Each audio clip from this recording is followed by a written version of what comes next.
নিমাই যে সন্ন্যাসী হবে তা কয়জন জানত? তা জানত তিনজন।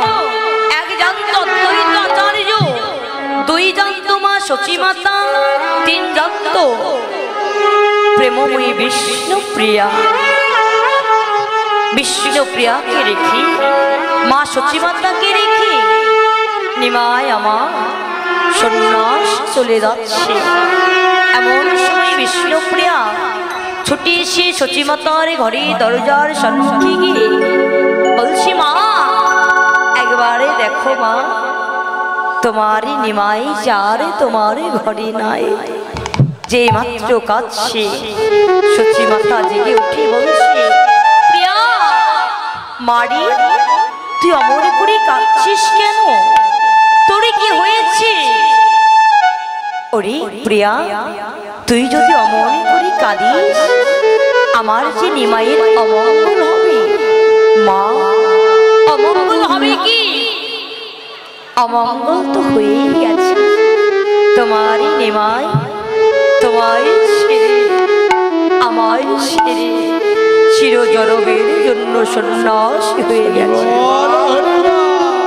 সচিমাতা ঘরে থেকে বাহিরে গিয়ে দেখতে পেল অদূরে তাকে কে যেন হেমাদণ্ড বাহু তুলে কৃষ্ণ নাম গাইতে গাইতে চলে যাচ্ছে। হরে কৃষ্ণ হরে কৃষ্ণ কৃষ্ণ কৃষ্ণ হরে হরে হরে রাম হরে রাম রাম রাম হরে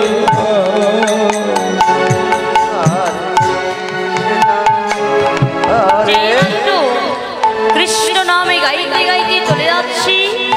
ওই কৃষ্ণ নামের ধ্বনি অদ্বৈতের আচার্য কর্ণে গেছে। অদ্বৈত আচার্য ওই সাইভস্য মাখা অবস্থায় ছুটে এসে দেখছি কি যেন কৃষ্ণ নাম নিয়ে চলে যায়।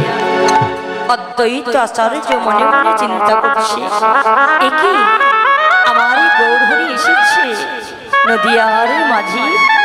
আমি সাষ্টাঙ্গে কি প্রণামে করব? আমার এই প্রণামে যদি গ্রহণে করতে পারে তবে জানতে পারবো আমার গৌরহরি এসেছে নদিয়ার মাঝি।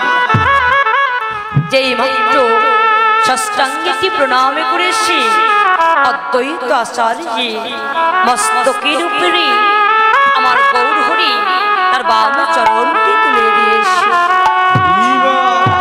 যেই মাত্র বাম চরণটি তুলে দিয়েছে, অদ্বৈত আচার্য আমার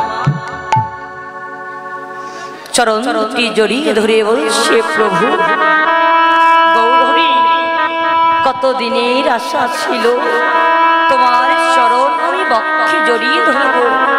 আজ যখন পেয়েছি তোমার চরণ থেকে আমায় বঞ্চিত করে দিও না। গৌরহরি বলছে, ওরে অদ্বৈত, তোর মতো ভক্ত আমার কয়জন আছে বল? তুই আমার চরণই নয়, একবার আই না ভক্ত, একবার আয়া।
আমার বক্ষে আয় রে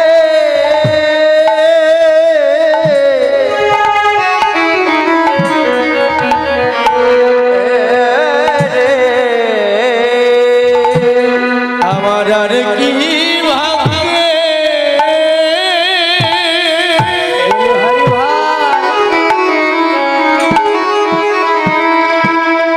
আমার আর কি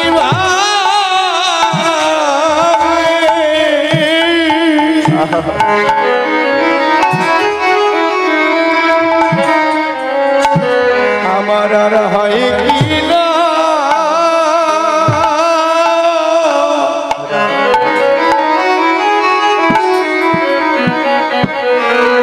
একবার আয় বাবা দয়াবা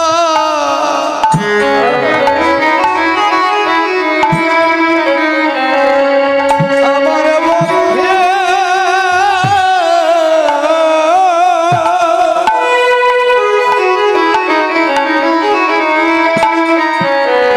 আমার বক্ষে আয় রে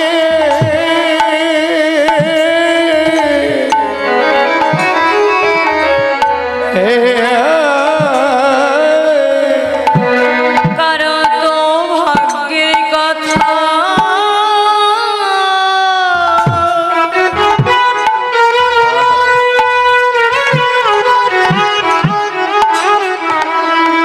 সরে যায় না,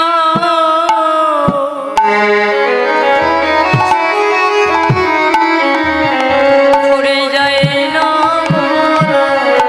জগতে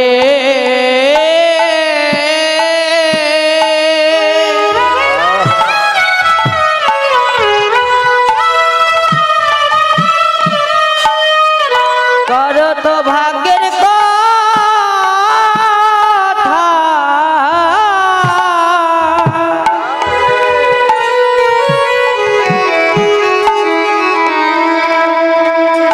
ওরে যায় না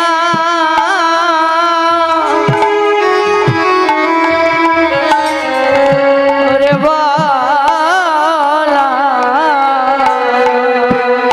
জগতে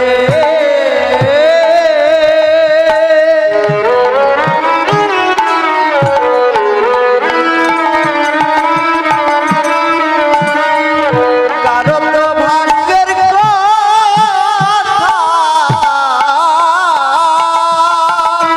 হরি ভাই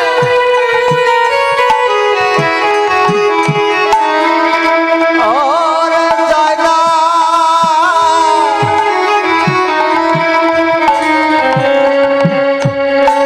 যায় না বলা করিয়া মনীষ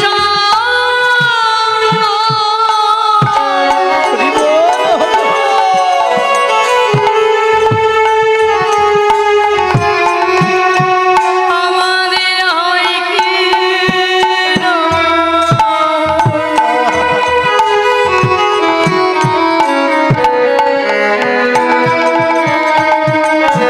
কারো তো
গৌরী গৌরী বলে মুখ মুখ প্লাবিত করে কাঁদি।